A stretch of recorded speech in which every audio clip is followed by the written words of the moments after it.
সুপ্রিয় শিক্ষার্থীবৃন্দ, আশা করি তোমরা সকলে ভালো আছো এবং সুস্থ আছো। আমি Mohammad Ilias, easy math learning এর পক্ষ থেকে তোমাদেরকে আবারও জানাচ্ছি অভিনন্দন। ধারাবাহিক লেকচারে আজকে তৃতীয় পর্ব এবং এই পর্বে আমরা এই 7.1 এর চ্যাপ্টারের কিছু অঙ্ক দেখব। ইতিপূর্বে আমরা কিন্তু ফান্ডামেন্টাল কনসেপ্ট 7.1 থেকে শুরু করে একদম 7.6 পর্যন্ত এই চ্যাপ্টারগুলোর সম্পূর্ণ ফান্ডামেন্টাল কনসেপ্ট তোমাদের সামনে উপস্থাপন করেছি এবং এই ফান্ডামেন্টাল কনসেপ্ট ব্যবহার করে আমরা কিন্তু সূত্রগুলি প্রতিপাদন করেছি।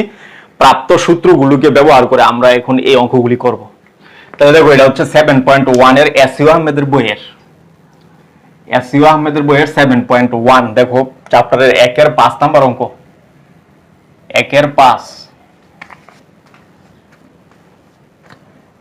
5 তো এখানে বলছে মান নির্ণয় করো cot, এই যে cot 3750 এত ডিগ্রি, এটার মান আমাদের বের করতে হবে। তো দেখো আমরা মান বের করার জন্য যেটা করব সেটা হচ্ছে, আমরা জানি এই বড় বড় অ্যাঙ্গেলগুলিকে, ত্রিকোণমিতিক অ্যাঙ্গেলগুলিকে কিন্তু এইভাবে নেওয়া যায়, n * 90 degree plus minus theta, n * 180 degree plus minus theta, n * 270 degree plus minus theta, n * 360 degree plus minus theta. অর্থাৎ এই বড় অ্যাঙ্গেলকে এইভাবে আমরা ভাগ করতে পারি, মানে দুইটা অংশে বিভক্ত করতে পারি সংযুক্ত কোনো কোণের ত্রিকোণমিতিক অনুপাতে। তাহলে এখানে কিন্তু এই চারটার মধ্যে সবচেয়ে স্ট্যান্ডার্ড হচ্ছে এটা নেওয়া, ঠিক আছে? এটা নেওয়া সবচেয়ে একুরেট আসবে। তাহলে আমরা প্রথমটাই ব্যবহার করব। তাহলে এই অ্যাঙ্গেলটাকে 90 ডিগ্রির গুণিতক আকারে আমরা ভেঙে নিব। এটা কিন্তু তোমাদেরকে দেখানো হয়েছে। তাহলে এটার জন্য তোমাদের যেটা করতে হবে, এই যে এই অ্যাঙ্গেলটাকে 90 দ্বারা ভাগ দিবা। তাহলে ভাগ দিলে কত আছে? 3750 ডিভাইড বাই 90।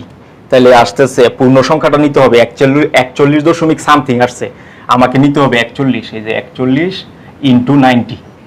তাহলে 41 * 90 করলে কত আসে এটা আবার দেখতে হবে। 41 * 90 সমান আসে 3690। 3690 মাইনাস হচ্ছে 3750। তাহলে আসতেছে 60 ডিগ্রি। তাহলে এটার সাথে আমরা যদি 60 ডিগ্রি যোগ করি, তাইলে এইটা যে কথা এটা একই কথা, অর্থাৎ 90 সাথে 41 গুণ করে 60 যোগ করলে এটা চলে আসবে। তো এখন আমরা কিন্তু জানতাম যে 90 সাথে বিজোড় সংখ্যা গুণাকারে আছে, তাহলে এই cot 10 হয়ে যাবে। এটা কিন্তু 10 হয়ে যাবে, আমরা আগেই দেখছি। তো এরপরে এটা 41 বার ঘুরবে, 41 বার ঘুরে কোন ঘরে পড়ে এটা আমাকে দেখতে হবে। তো আমরা যদি এটাকে 4 দ্বারা ভাগ দিই, 4 × 10 = 40, তার মানে 40 বার ঘুরে এখানে আসবে। এখানে আসার পরে 41 বার ঘুরে এখানে আসবে, তারপরে 60 ডিগ্রি অ্যাঙ্গেলে যাবে, এই যে এই ঘরে আসবে। তাহলে এটা কিন্তু সাইন এবং কোসেকের ঘর, তাহলে এই ঘরে cot নেগেটিভ, তাহলে থাকবে 60 ডিগ্রি। তো 10 60 ডিগ্রি মান কত? √3, এটাই হবে অ্যান্সার। তাহলে এটা আমরা দেখলাম। পরে আরেকটা অঙ্ক দেখো, এই যে 3 এর 4, এখানে বলছে মান নির্ণয় করো। এই যে 3 এর 4 নম্বর অঙ্ক এসইউ আহমেদের বইয়ে। তো দেওয়া আছে কি দেখো, এই যে 10 17 pi divide by 4 cos minus 11 pi divide by 4 plus sec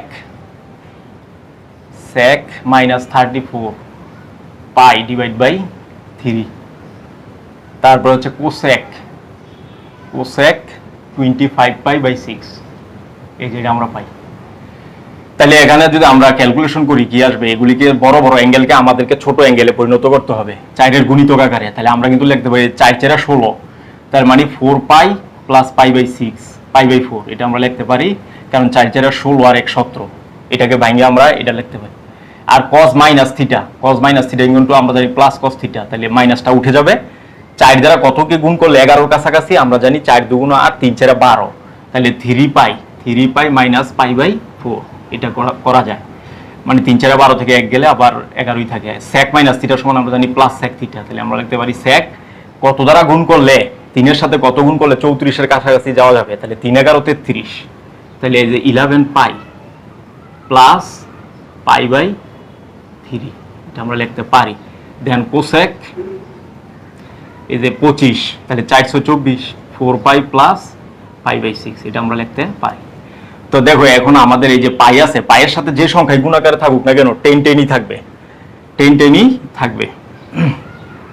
আর জোড় সংখ্যা যদি গুণাকারে থাকে তাহলে এটা প্লাস হবে, তাহলে অবশ্যই প্লাস। তাহলে 10 কত? পাই বাই 4 থাকবে। এটা কিন্তু গুণার পরে কাজ শেষ।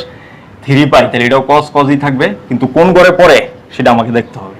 তাহলে যে একবার দুইবার তিনবার ঘুরে আবার পিছনে ব্যাক করবে, যে এই ঘরে কিন্তু সাইনের ঘর কজ নেগেটিভ, তাহলে এখানে একটা মাইনাস আসবে, π/4 থাকবে। এরপরে স্যাকই থাকবে, কিন্তু কোন ঘরে পরে সেটা আমাকে দেখতে হবে। আমরা জানি 12 বার ঘুরলে এখানে আসবে 90 ডিগ্রি অ্যাঙ্গেলে, 11 বার ঘুরছে তার মানে এখানে আসছে, তারপর আরেকটু এই যে ঘর, এটা কিন্তু স্যাকের নিজস্ব ঘর, তাহলে এখানে স্যাক পজিটিভ, তাহলে স্যাক π/4। এরপরে কোসেক 4 বার ঘুরছে, তাহলে এটা অবশ্যই পজিটিভ, তাহলে যে কোসেক π/6, এটা আমরা লিখতে পারি। দেন আমাদের দেখো যে tan π/4 এর মান হচ্ছে 1 ইন্টু cos π/4 এর মান হচ্ছে 1/√2 প্লাস sec π/4 এর মান হচ্ছে √2 ইন্টু কোসেক π/6 হচ্ছে 2, তাহলে আমরা কি পাচ্ছি 2√2 মাইনাস 1/√2। তো এইটাই অ্যান্সার আর কি, এটা লেখা যায়। আবার একটু কাজ করলে যে 2√2 মানে কত 2 4 মাইনাস 1 বাই এত, তার মানে 3/√2, এটাও লেখা যায়। তো এইটাই অ্যান্সার আমাদের, এটা হয়ে গেল। এরপরে দেখো আমরা দেখব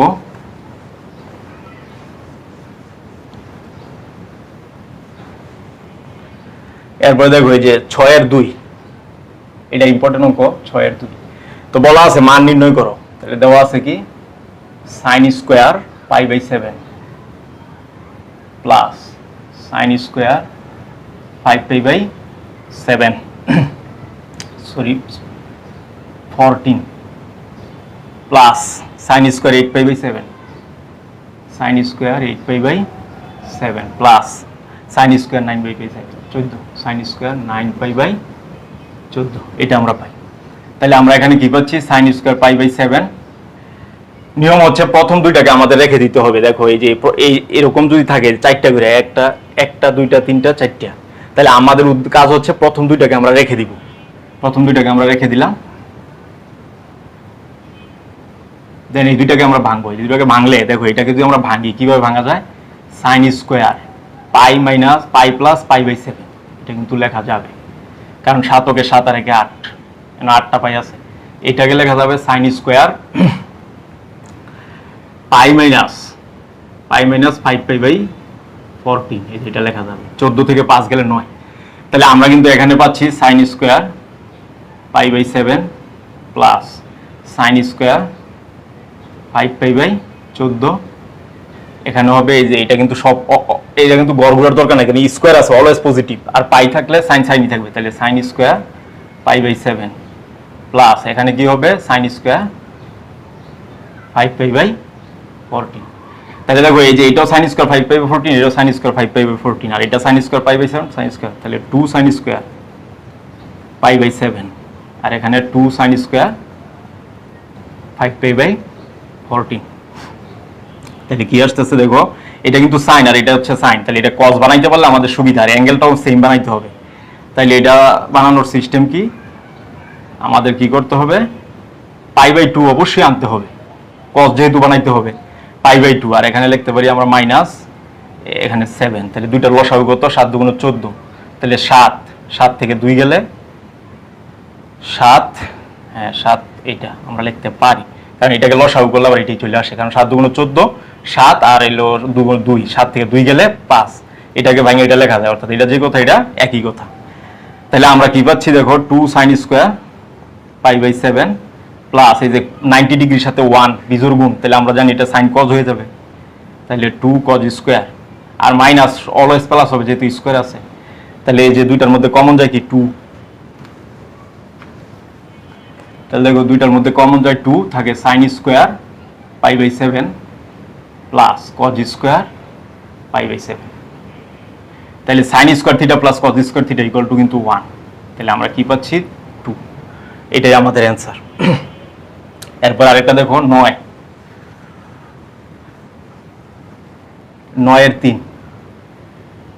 9/3 কি বলছে যে tan theta equal two 5/12, tan theta equals to 5/12, এবং বলছে এই যে পাইয়ের মান থিটার মান পাই থেকে বড়, 3π/2 থেকে ছোট, এতটুকু, তার মানে এই যে এই গড়টা নির্দেশ করতেছে। তো এই গড়ে আমরা কি জানি, আমাদের sin minus theta plus cos theta এর মান আমাদের বের করতে হবে, তার মানে sin থিটা আর cos থিটা আমাদের বের করতে হবে। তাহলে আমরা যদি চিত্র আঁকি কি হবে, এটা a, এটা b, এটা যদি c ধরি, আমরা tan থিটার সমান আমরা জানি লম্ব বাই ভূমি, এটা পাই, এটা 12, তাহলে বিসি কি হবে? বিসি হবে √ওভার অফ লম্ব স্কয়ার প্লাস ভূমি স্কয়ার, মানে 25 144। তাহলে কি আসবে? 169 মানে কত? 13। তাহলে বিসি আমরা কিন্তু পেয়ে গেলাম 13। তাহলে আমাদের এখন সাইন থিটা বের করতে হবে। তো সাইন থিটার সমান আমরা কি জানি? লম্ব বাই অতিভুজ, মানে 5/13, 5/13। কিন্তু এখানে কিন্তু বলছে এই যে থিটার মান এই যে থার্ড কোয়াড্রেন্টে, তাহলে থার্ড কোয়াড্রেন্টের সাইন কিন্তু নেগেটিভ, এই যে নেগেটিভ। তারপরে cos থিটাও কিন্তু থার্ড কোয়াড্রেন্টে নেগেটিভ, তাহলে কি হবে? ভূমি বাই অতিভুজ, তার মানে 12/13, এটা আমরা পাই। তাহলে এই প্রাপ্ত মানগুলি ব্যবহার করে আমাদের যে মানটা বের করতে বলছে যে sine minus theta plus cos theta এর মান বের করো। তাহলে সাইন মাইনাস থিটা সমান আমরা জানি minus sine theta plus cos theta. এগুলো কিন্তু আমরা আগেই প্রমাণ করছি, সাইন মাইনাস থিটা সমান মাইনাস সাইন থিটা। তাহলে মাইনাসে কি প্লাস 5/13, এখানে মাইনাস 12/13। তাহলে আমাদের কিন্তু রেজাল্টটা আসতেছে 5 - 12 = 7/13। এটাই কিন্তু অ্যান্সার, 7/13। তাহলে আমাদের এটাও হয়ে গেল 9-এর 3 নাম্বার। এরপরে আমরা দেখবো 10 এবং 13। দেখো ওইটা কি আসবে? 10 বলছে সিরিজের সলিউশন, এটা 10-এর 1 নাম্বার অবশ্য। cos স্কয়ার দেওয়া আছে কি? cos square 10 degree, cos square 20 degree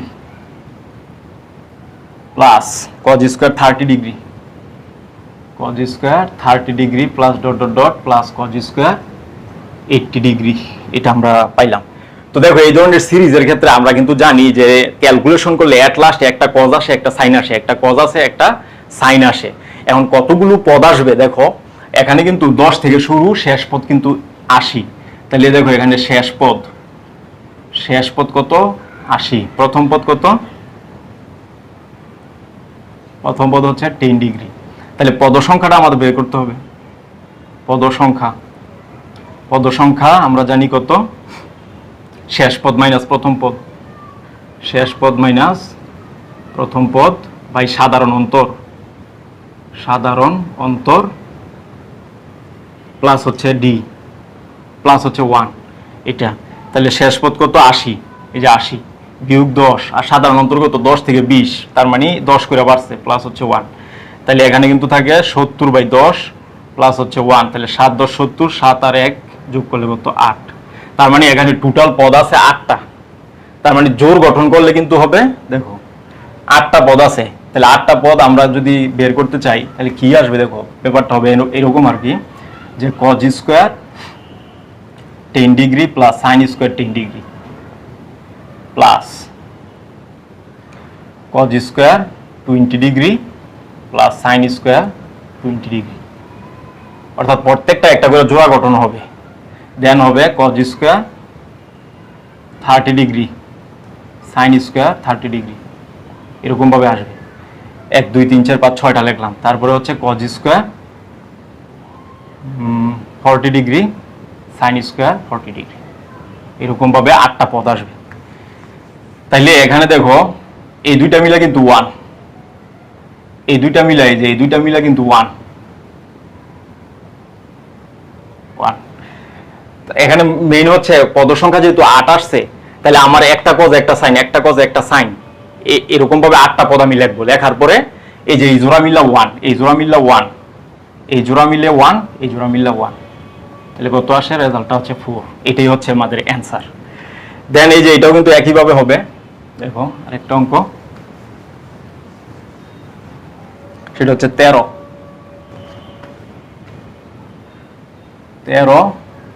1। তাহলে দেওয়া আছে থিটা = π/20, এটা দেওয়া আছে। বলছে এটার মান, এটা সমান -1 প্রমাণ করতে হবে, এটা সমান -1। তাহলে লেফট সাইড, এই যে লেফট হ্যান্ড সাইড কত? cot theta cot 3 theta cot 5 theta dot dot dot cot 19 theta, এটা আমাদের দেওয়া আছে। তো এখানে দেখো প্রথম পদ কত? প্রথম পদ 1, এই যে থিটা সহ 1। শেষ পদ কত? শেষ পদ হচ্ছে 19।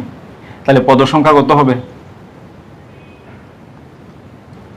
কত সংখ্যা হবে শেষ পদ মাইনাস প্রথম পদ বাই সাধারণ অন্তর কত 2 প্লাস হচ্ছে 1, তাহলে এখানে থাকে 18/2 প্লাস 1, তাহলে কত 9 আর 1 এ 10, তাহলে 10টা পদ আছে। তাহলে আমরা কিন্তু জানি যে করেসপন্ডিং পদগুলি হবে, অর্থাৎ কট থাকলে একটা কট একটা টেন, সাইন থাকলে একটা সাইন একটা কস, কস থাকলে একটা কস একটা সাইন, মানে আনুষঙ্গিক ত্রিকোণমিতিক অনুপাতগুলি হবে সব সময়। তাহলে মনে রাখবা এখানে কিন্তু এই যে মোট পদ আমরা কয়টা পেলাম 10টা, তাহলে মানে একটা কট হবে একটা টেন হবে, একটা কট হবে একটা টেন হবে, একটা কট হবে একটা টেন হবে, এরকম ভাবে 10টা পদ আমরা পাবো। তাইলে দেখো কি আসে রেজাল্টটা, প্রথমে কট থিটা ইন্টু টেন থিটা,